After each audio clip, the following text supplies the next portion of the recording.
नमस्कार दोस्तों, आप सभी का लॉ सीखो के दैनिक समाचार विश्लेषण में। तो आज हम जिन आर्टिकल्स के लिए बारे में बात करने वाले हैं वो सारे हमारी अर्थव्यवस्था से जुड़े हुए जो आर्थिक गतिविधियां है देश की उससे जुड़े हुए हैं। तो देखते कौन कौन से आर्टिकल है। जो हमारा आज का पहला आर्टिकल है वो ease of doing business report पे जो सवाल उठाए गए हैं, जो कुछ अनियमितता आई है सामने, उसके बारे में बात करता है। जो हमारा दूसरा आर्टिकल है वो भारत कैसे एक मैन्युफैक्चरिंग हब बन सकता है, और कोविड-19 के बारे बाद में ये एक अंदाजा लगाया गया था कि बहुत सारी कंपनियां चीन छोड़ के भारत देश शिफ्ट हो जाएंगी। तो अभी की वास्तविक स्थिति क्या है उसके बारे में ये बात करता है। उसके बाद में जो हमारा तीसरा आर्टिकल है वो जीडीपी से जो पहली हमारा तिमाही है इस वित्तीय वर्ष की, उससे जुड़े हुए आंकड़े आने वाले हैं एनएसओ के।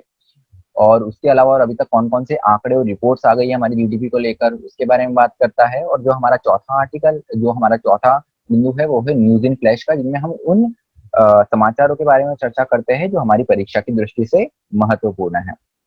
तो मैं आगे बढ़ूँ उससे पहले ये लॉ सीखो के कुछ पैकेजेस और कोर्सेस है। उनमें से जो एक कोर्स है वो है हमारा लॉर्ड ऑफ द कोर्सेस, जो कि हमारी न्यायिक परीक्षा की तैयारी के लिए, हमारे जुडिशियल एग्जाम्स के लिए है। उसके अलावा भी टेस्ट प्रिपरेशन के हमारे और कुछ कोर्सेस है। ये इन सारे कोर्सेज की जानकारी आपको लॉ सीखो की वेबसाइट पे मिल जाएंगी। चलिए, तो आज का जो हमारा एमसीक्यू है पहला वो ये है कि डूइंग बिजनेस रिपोर्ट, या जिसको हम ease of doing business report भी कहते हैं, वो इनमें से किस संस्था या एजेंसी द्वारा बनाई जाती है। जो आपका पहला ऑप्शन है वो है एशियन डेवलपमेंट बैंक। जो आपका दूसरा ऑप्शन है वो है world trade organisation. Option C है आपका इंटरनेशनल मॉनिटरी फंड, जिसको हम आईएमएफ कहते हैं। या ऑप्शन डी वर्ल्ड बैंक। जो भी आपका उत्तर हो वो आप कमेंट बॉक्स में जरूर लिखिए। उसके साथ में जो हमारा वर्णनात्मक प्रश्न रहता है, जो डिस्क्रिप्टिव क्वेश्चन रहता है हर दिन का, तो आज का ये है कि भारत कैसे विनिर्माण केंद्र बन सकता है। ऐसे कौन से कमजोर क्षेत्र है जहां भारत को काम करने की आवश्यकता है। तो हम मैन्युफैक्चरिंग हब कैसे बन सकते हैं, और कौन कौन से हमारे वीक एरिया है जहां पर हम काम कर सकते हैं। तो इस प्रश्न का उत्तर आप 250 शब्दों में लिखिए। तो हमारा पहला आर्टिकल जो है वो ease of doing business report या डूइंग बिजनेस रिपोर्ट के बारे में है। तो ये समाचार में क्यों आया? तो अभी ये हुआ कि काफी ऑर्गेनाइजेशंस और देशों के द्वारा जो डूइंग बिजनेस रिपोर्ट आती है उसमें कुछ अनियमितता, कुछ इरेगुलरिटी जिसको हम कहते हैं वो पाई गई है। इसको कुछ खुद वर्ल्ड बैंक ने भी इसे इस बात को माना है, स्वीकार किया है। तो इससे रिलेटेड अभी वर्ल्ड बैंक एक इंटरनल ऑडिट करवाने वाला है। तो इसी बात पे चर्चा करता है। तो अगर हम भारत के संदर्भ में देखें तो भारत में हमारा जो एक ease of doing business report था वो, उसका जिनमें जो हमारा रैंकिंग था वो काफी इम्प्रूव हुआ है। तो देखते भारत में ये कैसे भारत के लिए महत्वपूर्ण है। तो ईज ऑफ डूइंग बिजनेस कहीं ना कहीं एफडीआई से रिलेटेड रहता है, फॉरेन इन्वेस्टमेंट से रहता है। अगर आपका इन्वेस्टर को आपके यहाँ पर बिजनेस करने का ईज होगा, सहूलियत होगी, काफी आरामदायक होगा, ज्यादा कॉम्प्लेक्शन नहीं देखने को मिलेगा, तो आपका काफी अच्छे रैंकिंग रहेंगी ease of doing business index में। तो ये एफडीआई को अट्रैक्ट करता है। उसके साथ में जो हमारा मेक इन इंडिया जो इनिशिएटिव हमारा चालू किया गया था हमारी सरकार के द्वारा, तो उसको भी ये काफी एक पुश देता है एफडीआई। तो अब हम ये देखते हैं कि हमारे मैन्युफैक्चरिंग सेक्टर में, या जिसे मैं कहूँ विनिर्माण केंद्र पे, हमने एक लक्ष्य रखा था कि हम हमारा जीडीपी में जो कंट्रीब्यूशन है मैन्युफैक्चरिंग सेक्टर का वो हम 25% तक ले जाएंगे। जो कि जिस समय हमने तय किया था, ये जब मेक इन इंडिया प्रोजेक्ट हमने लॉन्च किया था उस वक्त ये 16 से 17% था। तो कहीं ना कहीं मैन्युफैक्चरिंग सेक्टर का एक जीडीपी इंक्रीज करने के लिए काफी ज्यादा इंपॉर्टेंट था। उसके साथ में 100 मिलियन एडिशनल जॉब्स इस मैन्युफैक्चरिंग सेक्टर से आने की काफी ज्यादा संभावना 2022 तक थी। उसके लिए भी ये फॉरेन डायरेक्ट इन्वेस्टमेंट एक बड़ा रोल प्ले करता है। ये फॉरेन डायरेक्ट इन्वेस्टमेंट कहाँ से आपको अट्रैक्ट करेगा? ईज ऑफ डूइंग आपके यहाँ पे होगा तो ये एफडीआई आपके यहाँ पे ऑलरेडी ऑब्वियसली अट्रैक्ट होगा। तो अब भारत को ये कैसे अफेक्ट करने वाला है? जैसे कि मैंने बताया कि हमारा जो इंडिया का रैंकिंग है 2014 से लेकर 2019 तक देखे तो काफी अच्छा हमने एक इम्प्रूवमेंट किया है। तो अब हम जिस इम्प्रूवमेंट को, जिस इंडेक्स के बेसिस पे, हम जिस रिपोर्ट के बेसिस पे हम बोल रहे थे कि हाँ हमने इम्प्रूवमेंट किया है हमारे ईज ऑफ डूइंग बिजनेस में, जो सरकार का एक वाक्य है कि मिनिमम गवर्नमेंट मैक्सिमम गवर्नेंस, तो ये कितना कारगर है? तो ये उस पर एक प्रश्न चिन्ह खड़ा कर देता है, ये उसको एक डाउटफुल बना देता है कि सच में हमने प्रोग्रेस करी है कि नहीं करी है। तो वही हम centre for global development report को भी देखें तो उसमें ये कहा गया है कि भारत की रैंकिंग में जो इम्प्रूवमेंट हुआ है उसका सिर्फ एक ही कारण है, जो कि है मेथोडोलॉजिकल कुछ चेंजेस किए गए, मतलब जो आपकी गणना का एक आपका जो मूल्यांकन करने की आपका जो पद्धति होती है उसमें बदलाव लाए गए हैं, उसके कारण आपका रैंकिंग सुधरा है। तो चलिए, जो इरेगुलरिटी, जो अनियमितता थी वो कहाँ-कहाँ हमको देखने को मिली, तो अगर हम भारत जैसे देश में देखें, तो हम जहाँ 2014 में 142वें नंबर पे थे, वही हम 2019 में 63वें नंबर पर आ गए। हम 142 से हम 63 पर आ गए। तो अगर ऐसा होता है तो मैन्युफैक्चरिंग सेक्टर तो ऊपर उठना चाहिए था, क्योंकि फॉरेन डायरेक्ट इन्वेस्टमेंट आपके यहाँ पे आता है, अगर आपके यहाँ पे ईज ऑफ डूइंग बिजनेस इतना अच्छा है तो। लेकिन मैन्युफैक्चरिंग सेक्टर में अभी भी जो 16 से 17% जो कंट्रीब्यूशन हुआ करता था उनका जीडीपी में, वो उतना का उतना ही रहा। साथ में 2011 से लेकर 19 के बीच के हमारे आंकड़े देखे तो 2.3 मिलियन लोगों ने ये नौकरियां अपनी गंवाई। जो एक पिछली स्लाइड में जैसे मैंने आपको बताया था कि एक अंदाजा लगाया गया था कि 100 मिलियन नई जॉब्स क्रिएट करने अगले एक डिकेड में क्रिएट होंगी, तब जाके हमारा ये कंट्रीब्यूशन बढ़ेगा और हमको एक मदद मिलेंगी। लेकिन यहाँ पर हमको पिक्चर कुछ और ही देखने को मिली है। अब नेशनल अकाउंट स्टैटिस्टिक्स के भी अगर फिगर देख लिए तो जीडीपी का जो एक ग्रोथ, मैन्युफैक्चरिंग सेक्टर का जो जीडीपी में कंट्रीब्यूशन का जो ग्रोथ था वो 2015-16 में 13.1 था, लेकिन वही 19-20 में अगर हम देखें तो ये शून्य हो चुका है। तो ये काफी एक चिंता का विषय है। उसके साथ में जो अगर हम अभी आत्मनिर्भर भारत की एक बात करिए तो कहीं ना कहीं हमारा एक जो चीन से जो हम आयात करते हैं, तो उस पे कहीं ना कहीं हमारी जो एक उन पे निर्भरता है उसको कम करने की बात की गई है। अगर हमारा ईज ऑफ डूइंग बिजनेस इतना ही अच्छा होता तो हमारी तो वैसे भी खुद पर निर्भरता बढ़ जाती और हम आत्मनिर्भर बन जाते और उन पे चीन पे हमारी निर्भरता कम होती जाती। लेकिन आंकड़ों को देखे तो हम चीन से अभी भी उतना ही इम्पोर्ट कर रहे हैं और उल्टा वो तो थोड़ा हमारा और डिपेंडेंसी बढ़ रहा है। उसके बाद में हम चिली जैसे देश का अगर उदाहरण रहे तो वहां पर उनका रैंकिंग कम हुआ है, मतलब वो पहले 34वें पायदान पे थे 2014 में और फिर 67वें पायदान पे चले गए 2017 में। वहां की सरकार ने बहुत क्रिटिसाइज किया वर्ल्ड बैंक को कि हमारी सरकार की इमेज खराब करने के लिए ये किया जा रहा है। तो इसके पीछे जो राइटर ने कारण बोला है कि वही जो आपका मेथोडोलॉजी है, अगर वो अनचेंज रहता तो ये बहुत कम चेंज शो करता रैंकिंग में। उसके साथ में कहीं ना कहीं एक बिजनेस कंडीशन वहां पर और वर्स हो जाती और खराब हो जाती। पर अगर वहां की वास्तविकता अगर धरातल पे हम देखें तो अभी भी वहां पे जो बिजनेस कंडीशन है वो काफी ज्यादा अनुकूल है। उसके बाद में हम रशिया का उदाहरण लेते हैं। रशिया में तो बड़ा फिगर देखने लायक है कि 2012 में जहां उनका 120वें रैंक पे था वो ईज ऑफ डूइंग बिजनेस में, काफी नीचे थे, वही 2018 में वो 20वें रैंक पे आ गए। तो भारत, ब्राजील और ऐसे बड़े बड़े देश, चीन, यहाँ तक चीन से भी अच्छा उनकी रैंकिंग हो गई। तो अगर ऐसा है तो वहां पर फॉरेन डायरेक्ट इन्वेस्टमेंट आना चाहिए, वहां पे फॉरेन इन्वेस्टमेंट आना चाहिए। लेकिन यहाँ पर उल्टी उल्टी पिक्चर दिखी कि वहां पे इन्वेस्टमेंट आया तो नहीं, पर वहां की इन्वेस्टमेंट बहुत ज्यादा बाहर गया 2012 से 18 के बीच में। तो ये एक और प्रश्न चिन्ह खड़ा करता है। उसके बाद में जो हमारा चौथा बिंदु है वो ये है कि चीन का अगर हम रैंकिंग देखें तो वो 78 से 96 पे गया है 2006 से 17 के बीच के हम आंकड़े देखें।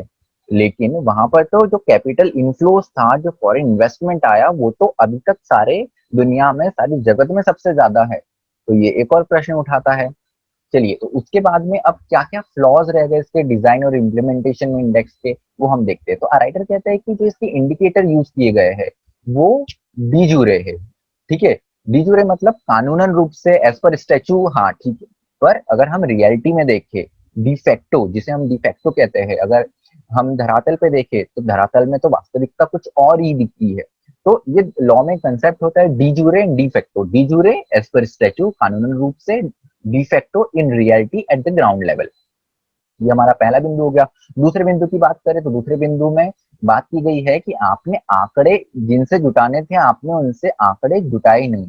आपने आंकड़े जो जुटाए हैं वो आपने एडवोकेट, अकाउंटेंट, ब्रोकर, इन प्रोफेशनल्स लोगों से आपने जुड़ा है। पर आपको जो उद्यमी लोग हैं, जो एंटरप्रेन्योर्स है, आपको उनसे आंकड़े जुटाने की जरूरत थी, जिससे ये समझ में आता है कि हाँ, बिजनेस करना वहां पे कितना आसान है। तो ये एक और फ्लॉ बताता है, एक और कमी बताता है इस इंडेक्स की। उसके बाद में सिर्फ बाहर से नहीं, इवन 2013 में ही जो इंडिपेंडेंट इवेल्युएशन ग्रुप है, जो कि वर्ल्ड बैंक का इंटरनल वॉचडॉग माना जाता है, उन्होंने खुद इसकी रिलायबिलिटी और इसकी ऑब्जेक्टिविटी पे एक प्रश्न खड़ा किया है। उसके बाद में डूइंग बिजनेस रैंकिंग और जो उद्यमी जो सर्वे रहता है उसमें कहीं एक रिलेशन स्थापित होता नहीं दिखता है। जो हम इंडिकेटर्स देखे या हम दूसरे फैक्टर्स देखे तो उसमें राइटर ने कहा है कि वहां पर कोई भी को रिलेशन नहीं है। उसके बाद में कहीं ना कहीं ये सिर्फ एक थियोरेटिकल चीज ही बन के रह गई है, क्योंकि आपने ईज ऑफ डूइंग बिजनेस आपका रैंकिंग कब सुधर रहा है? जब आप लेबर लॉस को रिलैक्स कर रहे हो, जब आप कैपिटल मार्केट को आप थोड़ा सा बूस्ट कर रहे हो या उससे संबंध लॉ चेंज कर रहे हो, तो उससे आपका ईज ऑफ डूइंग बिजनेस ऊपर नीचे हो रहा है कहीं ना कहीं आपकी पॉलिसी में चेंज करके। लेकिन असली ईज ऑफ डूइंग, असली सहूलियत जिसने को तब होगी करने की जब ग्राउंड पे एक्चुअली में वो करने के लिए इजी पड़े और ग्राउंड पे उसका बदलाव दिखेगा। तो उसकी एक कमी कही गई है। उसके साथ में अगर हम एक महाराष्ट्र का उदाहरण करें तो महाराष्ट्र में बॉयलर्स एक्ट के अंदर एक स्टैंडर्ड्स होता था फैक्ट्रीज का। वहां पे एक उनको मानक उसका पालन करना पड़ता था कि वहां पे उनको एक मैंडेटरी इंस्पेक्शन कराना पड़ता था स्टीम बॉयलर्स का। तो एक हमको देखने को मिला कि ये कहीं ना कहीं इसको एबॉलिश कर दिया गया वहां की महाराष्ट्र की राज्य सरकार के द्वारा। तो आपने कहीं ना कहीं स्टैंडर्ड्स कम करे, उससे आपने ईज ऑफ डूइंग बिजनेस सुधारने की काम किया। अब एक तो आप ठीक है ईज ऑफ बिजनेस का रैंकिंग सुधारा, पर उसके दुष्परिणाम और क्या क्या हो सकते हैं, और अब तो ये पूरी रिपोर्ट पे एक सवाल या निशान उठाया गया है। तो चलिए, जो हमारा आज का दूसरा आर्टिकल है वो है फॉरेन इन्वेस्टमेंट के बारे में, मैन्युफैक्चरिंग हब भारत को बनाने के बारे में। तो कोविड आया उसके बाद में ये बात की गई कि हाँ, अब चीन ने जब इतनी सारी चीजें चीन छुपा सकता है, तो अब जितनी बहुत सी कंपनियां चीनी में उन्होंने अपना बेस बना के रखा है, अब वो भारत जैसे देशों में आना चालू करेंगे। भारत एक बहुत अच्छा मैन्युफैक्चरिंग हब बन के उभर सकता है। ये सिर्फ भारत की ओर से नहीं, ये अभी तो अमेरिका की तरफ से भी हमको ये चीजें सुनने को मिली। लेकिन अभी जब कोविड इतना पीरियड आगे बढ़ गया उसके बाद में भी अगर हम देखें तो इक्का दुक्का कंपनियां छोड़ के और कोई भारत में उसने मैन्युफैक्चरिंग बेस लाने का, चीन से को छोड़ के भारत में लाने की बात कही ही नहीं है। एप्पल जैसी कंपनी आई है, लेकिन इक्का दुक्का कंपनी से इतना प्रभाव नहीं पड़ने वाला, राइटर बताते हैं। उसके बाद में अगर हम भारत और चीन को अगर हम कंपेयर करें, अगर हम मैन्युफैक्चरिंग हब बनाने की बात करें, चीन अग्रणी देश है, नंबर 1 देश है, मैन्युफैक्चरिंग हब कहलाता है दुनिया का। अगर भारत को हमको उस श्रृंखला में लाके खड़ा करना है, चीन के कॉम्पिटिटर अच्छा बनाना है, तो हमको देखना पड़ेंगे कि भारत और चीन में अच्छे और बुरे पॉइंट्स कौन कौन से, गुड बैड पॉइंट्स कौन कौन से हैं। तो अगर हम भारत की दृष्टि से देखते हैं तो भारत का सबसे अच्छा पॉइंट ये है कि हमारे यहाँ पे प्रेस की स्वतंत्रता है, हमारे यहाँ न्यायपालिका की स्वतंत्रता है, और हमारे यहाँ पर एक लोकतंत्र है, तो जो कि बताता है कि हमारा देश कितना पारदर्शी है। वही हम चीन की ओर देखें तो चीन का सबसे अच्छा पॉइंट क्या है? चीन का सबसे अच्छा पॉइंट है कि वहां पे मैन्युफैक्चरिंग इंफ्रास्ट्रक्चर बहुत अच्छा है। वहां जो मूलभूत सुविधा होनी चाहिए एक उत्पादन की, वो बहुत अच्छा है। वहां पे स्किल लेवल बहुत अच्छा है। वहां पे इनोवेशन को काफी जगह दी गई है, रिसर्च एंड इनोवेशन के लिए काफी अच्छे मौके हैं वहां पर। उसके बाद में वहां पे बहुत बड़े बड़े इंडस्ट्रियल जोन्स बनाए गए हैं वहां की सरकार द्वारा। अब भारत के अगर बैड पॉइंट या वीक पॉइंट की बात की जाए तो हमारे यहाँ पे टैक्सेशन काफी कॉम्प्लेक्स है।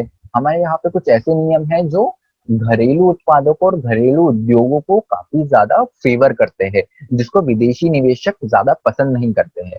और वही चीन का अगर हम कमजोर बात देखें तो चीन एक अलोकतांत्रिक देश है, जो कि उसका एक वीक पॉइंट है। अब राइटर बताते हैं कि कौन से स्टेप्स हम उठा सकते हैं।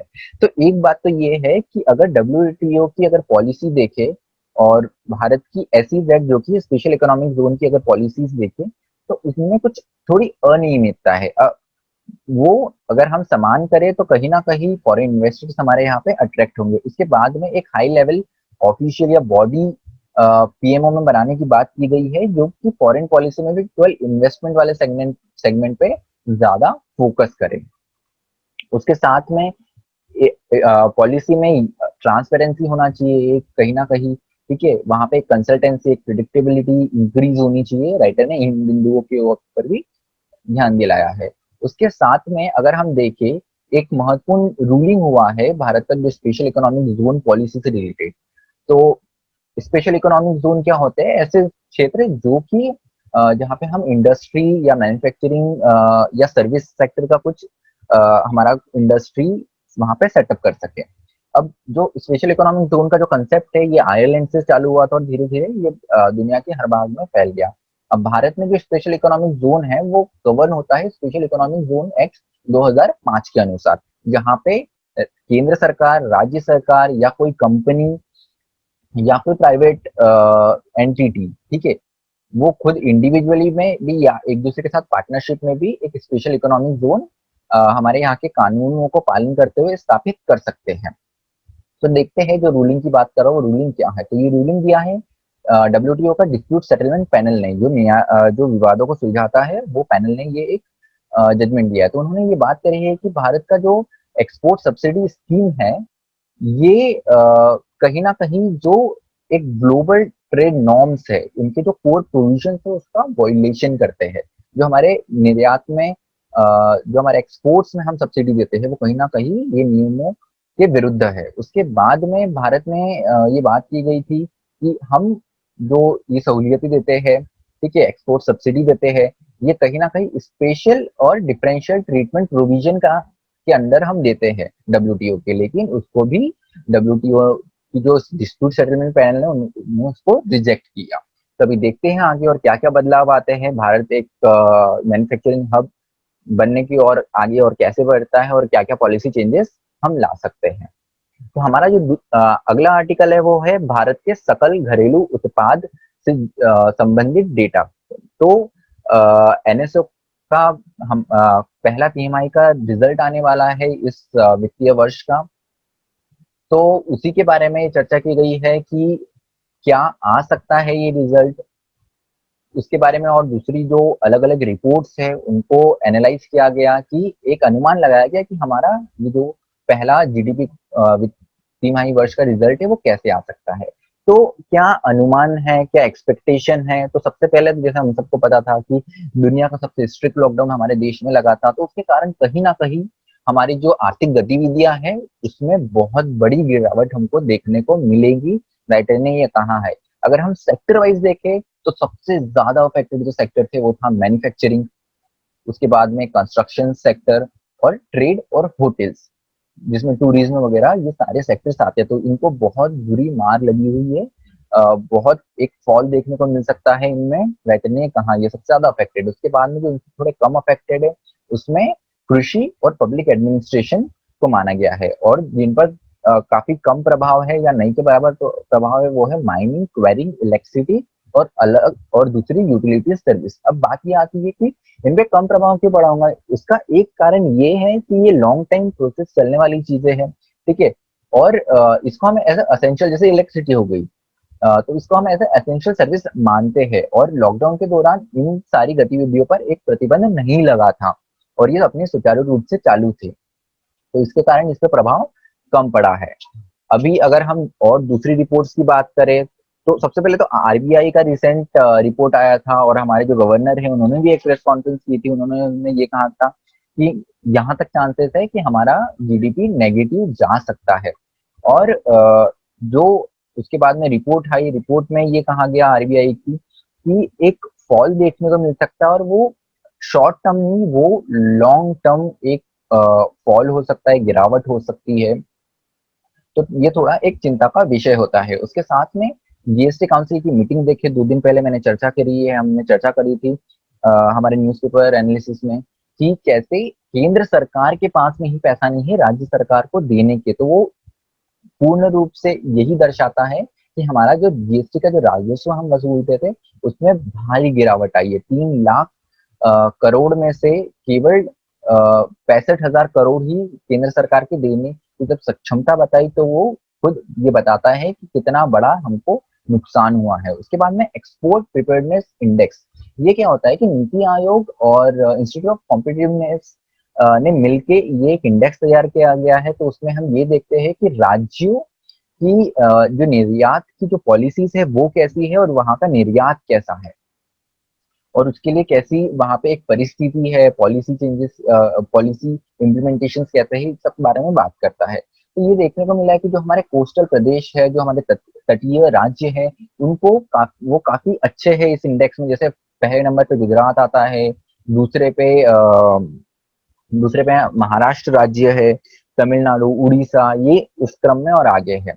और वही हम जो हिली या लैंडलॉक्ड स्टेट कहते हैं तो इसमें काफी नीचे है, जैसे जम्मू एंड कश्मीर, बिहार, असम, ये निचले पायदान के है।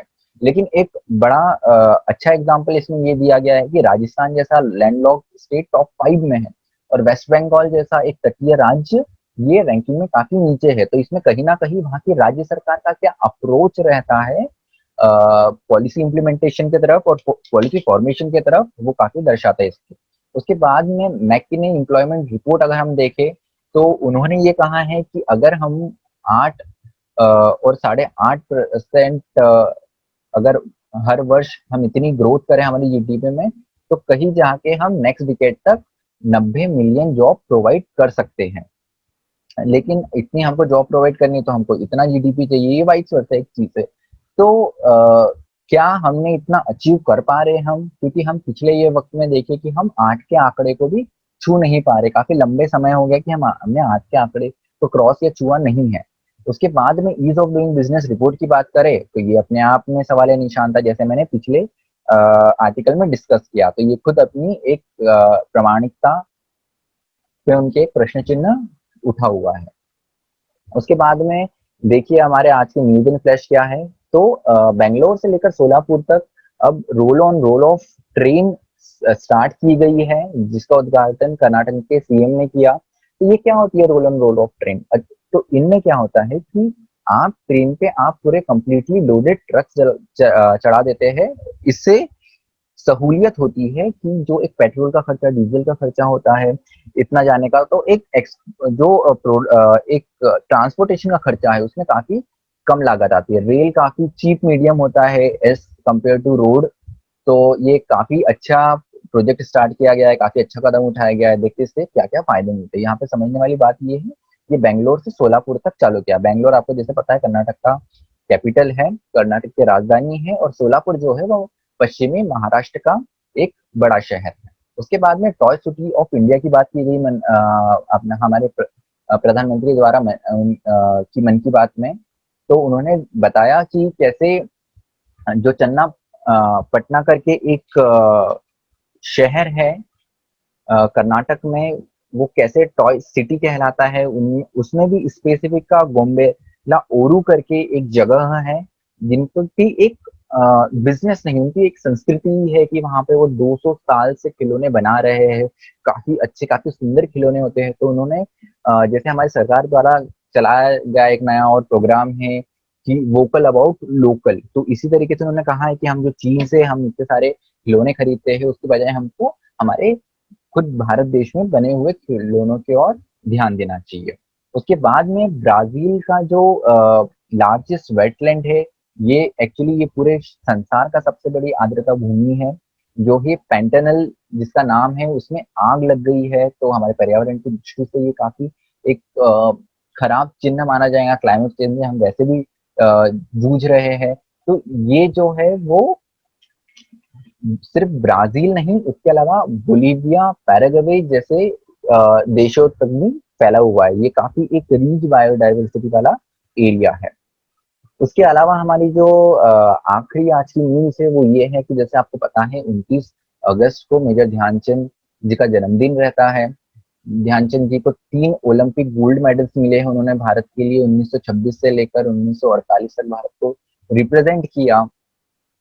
तो इन्हीं के जयंती पे हम राष्ट्रीय खेल दिवस बनाते हैं, और इस राष्ट्रीय खेल दिवस को हम जो हमारे उत्कृष्ट जिन्होंने खेल में प्रदर्शन दिलाया दिया है, उनको हम राजीव गांधी खेल रत्न देखते हैं। तो इस साल 2020 में ये श्री रोहित शर्मा को मिला जो कि क्रिकेट से ताल्लुक रखते हैं। श्री मरियप्पन टी को मिला जो कि पैरा एथलेटिक्स है। ये लॉन्ग जंप, जो पैरालंपिक्स में जो लॉन्ग जंप होती है वो खेल खेलते हैं। मनिका बत्रा जी जो है, जो टेबल टेनिस के खिलाड़ी है, उन्हें भी दिया गया है। उसके साथ में जो विनेश है जो कुश्ती करती है, उन्हें भी ये पुरस्कार मिला है।